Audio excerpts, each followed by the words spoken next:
ক্ষমতাসীন।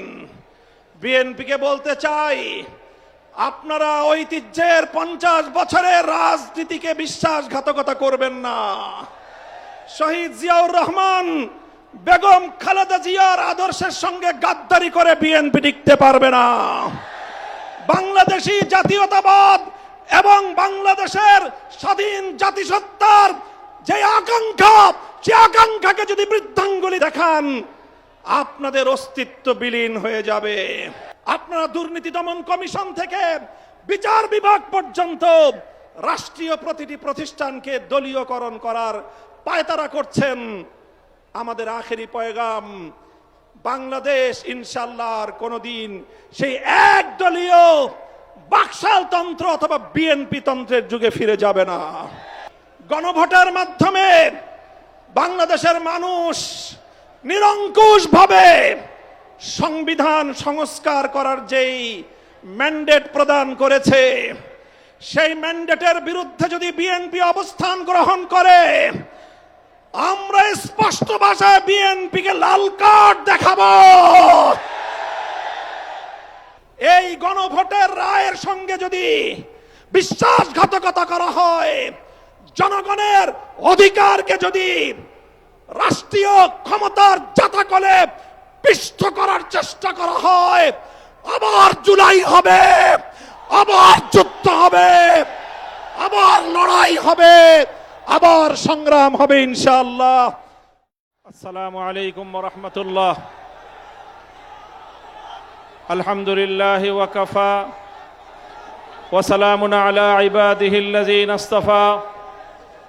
আম্মা বা'দ, ফাআউযু বিল্লাহি মিনাশ শাইতানির রাজীম। বিসমিল্লাহির রহমানির রহিম। ওয়ালা তাহসাবান্নাল্লাহা গাফিলান আম্মা ইয়া'মালুয যালিমুন। সাদাকাল্লাহুল আযীম। আজ 24 এপ্রিল 2026 ঐতিহাসিক সোহরাওয়ার্দী উদ্যানে আয়োজিত বাংলাদেশ খেলাফত মজলিসের ডাকে অনুষ্ঠিত গণভোটের রায় বাস্তবায়নের দাবিতে ঐতিহাসিক গণসমাবেশে উপস্থিত সংগ্রামী নেতৃবৃন্দ, বাংলাদেশ জাতীয় সংসদের বিরোধী দলীয় নেতা, বাংলাদেশ জামাতে ইসলামী ও জুলাই বিপ্লবের অগ্রসেনানী, জাতীয় নাগরিক পার্টির সংগ্রামী আহ্বায়ক, জাতীয় সংসদে বিরোধী দলীয় চিফ হুইপ জনাব নাহিদ ইসলাম, উপস্থিত বাংলাদেশের মুক্তিযুদ্ধের অন্যতম শীর্ষ নেতৃত্বের অধিকারী, রণাঙ্গনের মহানায়ক জনাব ডক্টর কর্নেল অলি আহমদ বীর বিক্রম, উপস্থিত 11 দলীয় অন্যান্য শীর্ষ নেতৃবৃন্দ, বাংলাদেশ খেলাফত মজলিসের নায়েবে আমির, যুগ্ম মহাসচিব বৃন্দ, মহাসচিব সহ অন্যান্য নেতৃবৃন্দ, সংগ্রামী বাংলাদেশ খেলাফত মজলিসের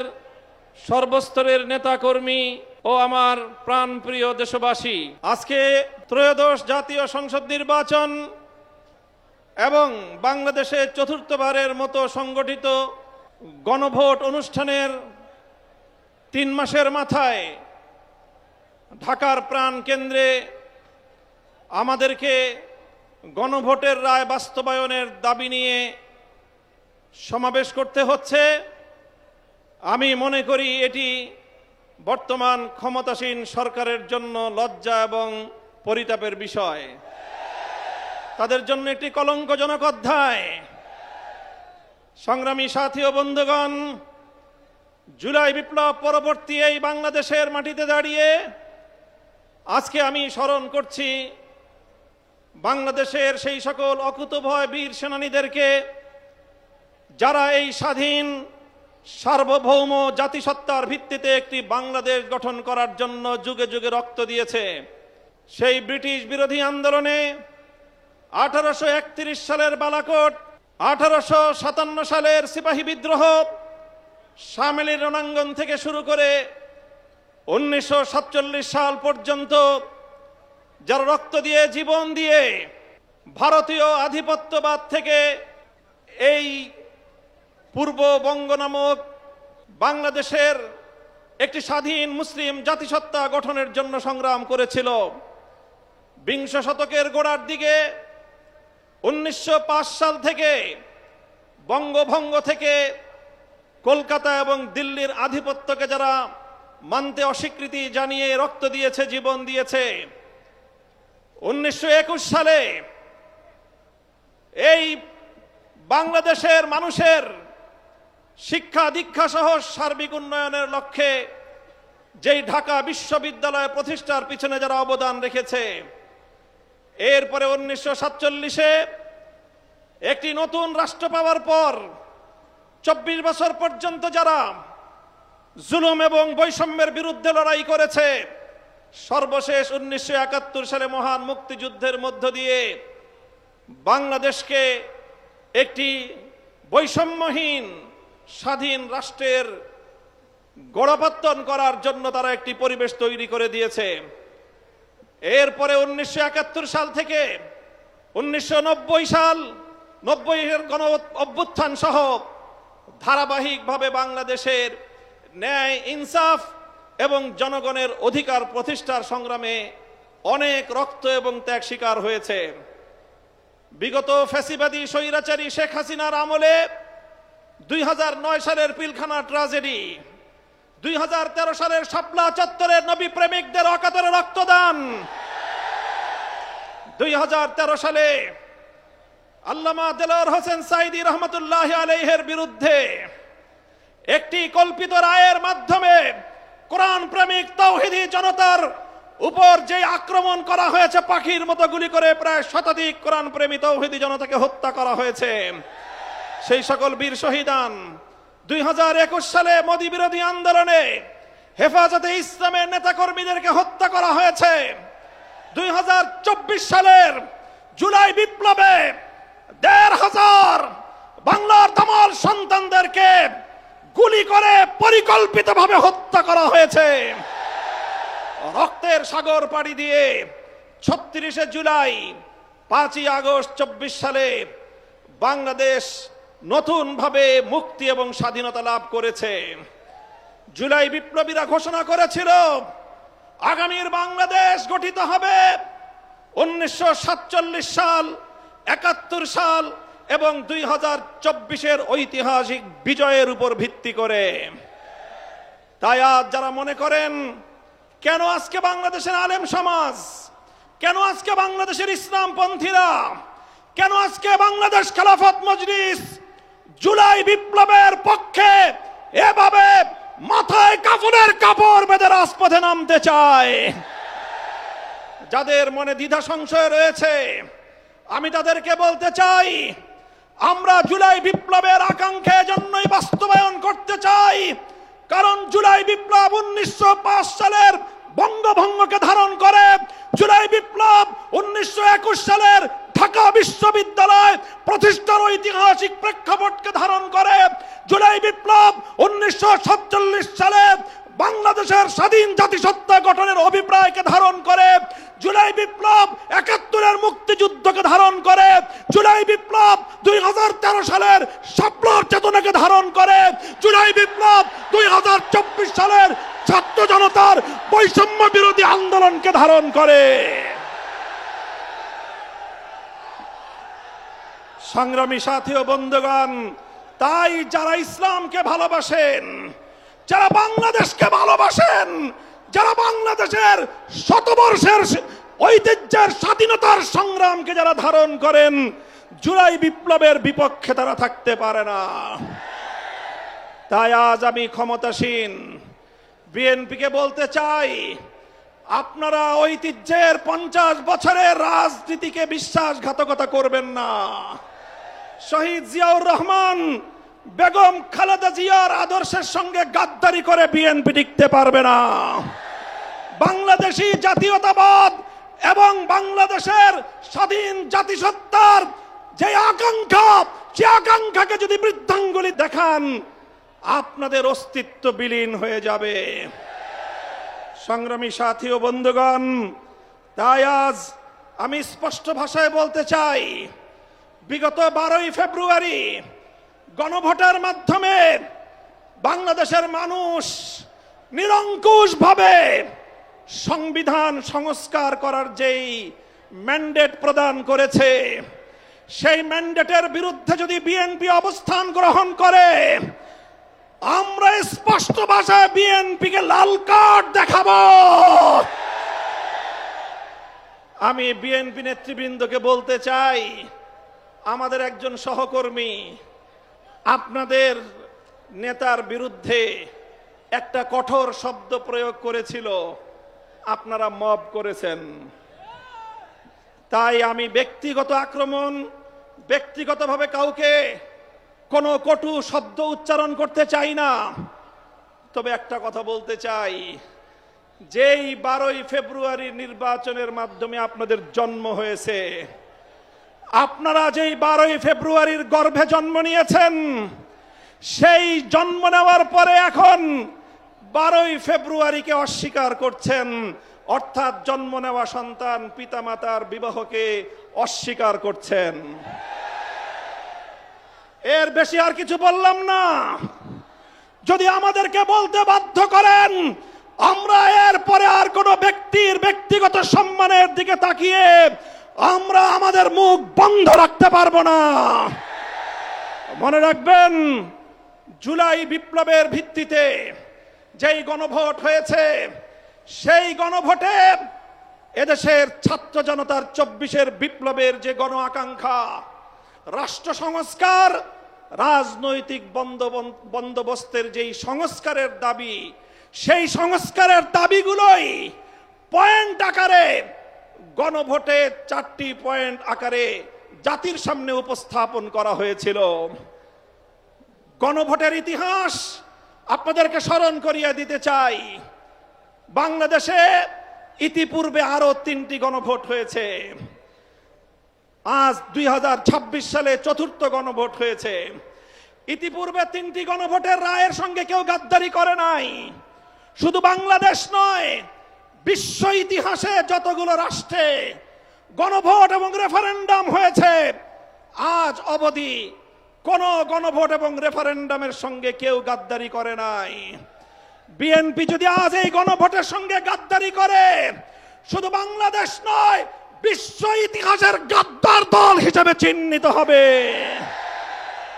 আমরা পরিষ্কার ভাষায় বলতে চাই, তাই গণভোটের রায় কার্যকর করার জন্য সংবিধান সংস্কার পরিষদ গঠনের যে ম্যান্ডেট বাংলাদেশের জনগণ দিয়েছে, সেই সংবিধান সংস্কার পরিষদ বাস্তবায়নের মাধ্যমে সংবিধান সংস্কার করে জুলাই বিপ্লবকে সংবিধানে ধারণ করতে হবে। আমরা মাননীয় প্রধানমন্ত্রী, তিনি দেশের মানুষকে এখন বলে বেড়াচ্ছেন জুলাই সনদকে অক্ষরে অক্ষরে বাস্তবায়ন করবেন। এটি আপনার একটি প্রতারণামূলক কথা। আপনারা জুলাই সনদ নয়, বরং আপনাদের নোট অফ ডিসেন্ট আপনারা বাস্তবায়ন করতে চান। আপনারা বিসমিল্লাহির রহমানির রহিম সংবিধানে আল্লাহর উপর অবিচল আস্থা এবং বিশ্বাস, রাষ্ট্রধর্ম ইসলাম, এগুলোকে সংবিধানের মূল নীতি হিসেবে স্থায়ীভাবে জায়গা দিতে চান না।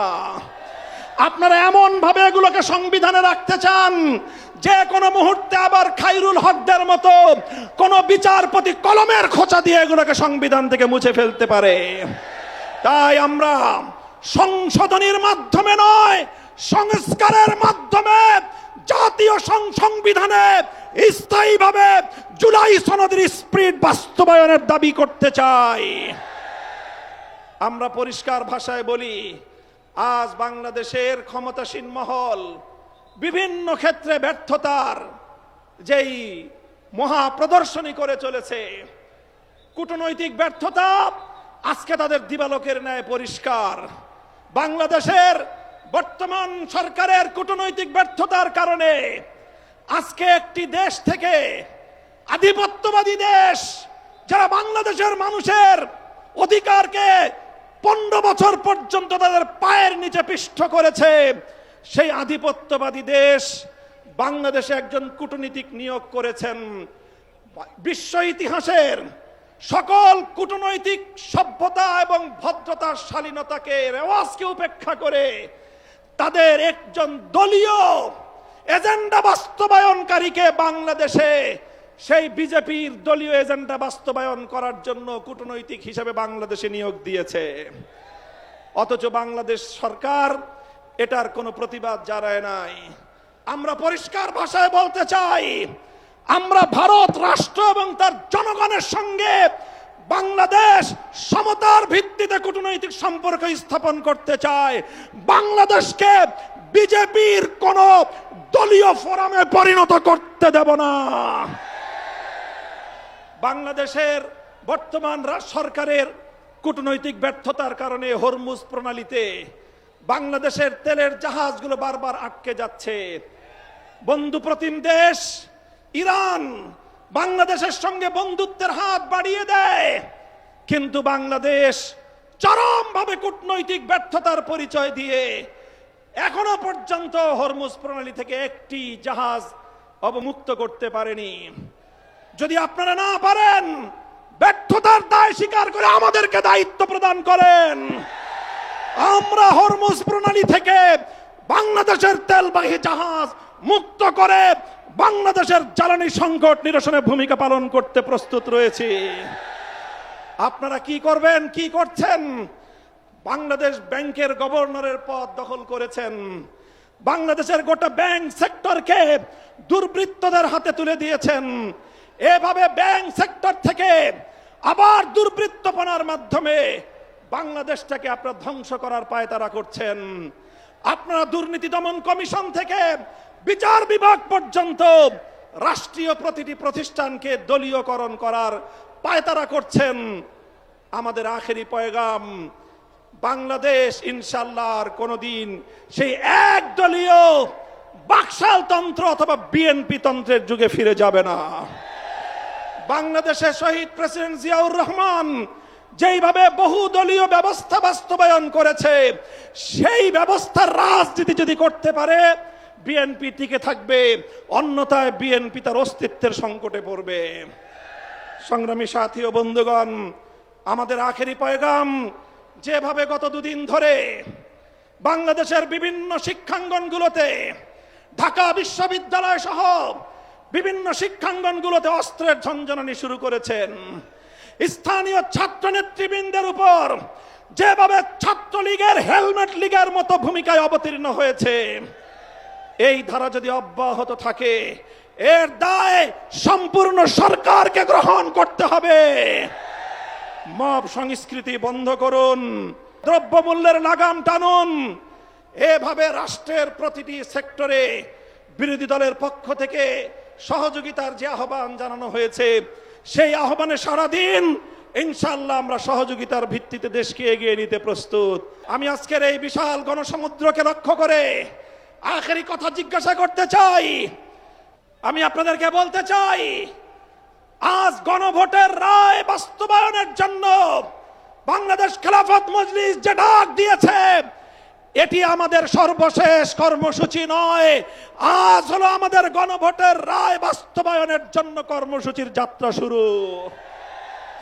এই কর্মসূচি নিয়ে আমরা বাংলাদেশের প্রতিটি প্রান্তে প্রান্তে ছড়িয়ে যাব।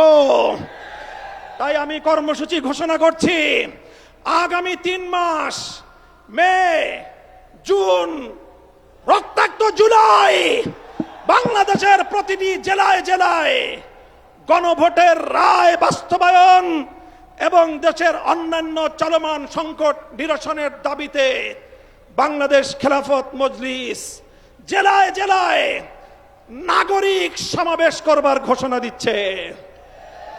প্রতিটি জেলায় নাগরিক সমাবেশ বাস্তবায়নের পর 2026 সালের 36শে জুলাই, 5ই আগস্ট ঐতিহাসিক এই ঢাকায় বাংলাদেশ খেলাফত মজলিসের ডাকে গণমিছিল অনুষ্ঠিত হবে ইনশাআল্লাহ। কর্মসূচিগুলো আপনারা বাস্তবায়ন করবেন তো ইনশাআল্লাহ? আমরা আমাদের আবার আখেরি পয়গাম দিয়ে যেতে চাই, এই গণভোটের রায়ের সঙ্গে যদি বিশ্বাসঘাতকতা করা হয়, জনগণের অধিকারকে যদি রাষ্ট্রীয় ক্ষমতার জাতাকলে পিষ্ট করার চেষ্টা করা হয়, আবার জুলাই হবে, আবার যুদ্ধ হবে, আবার লড়াই হবে, আবার সংগ্রাম হবে ইনশাআল্লাহ। নাসরুম মিনাল্লাহি ওয়া ফাতহুন করিব ওয়া আখিরু দাওয়ানা আলহামদুলিল্লাহি রাব্বিল আলামিন। সুবহানাল্লাহি ওয়া বিহামদিহি সুবহানাকাল্লাহুম্মা ওয়া বিহামদিক আশহাদু আল লা ইলাহা ইল্লা আনতা আস্তাগফিরুকা ওয়া আতুবু ইলাইক। সুবহান রাব্বিকা রাব্বিল ইজ্জাতি আম্মা ইয়াসিফুন ওয়া সালামুন আলাল মুরসালিন ওয়ালহামদুলিল্লাহি রাব্বিল আলামিন।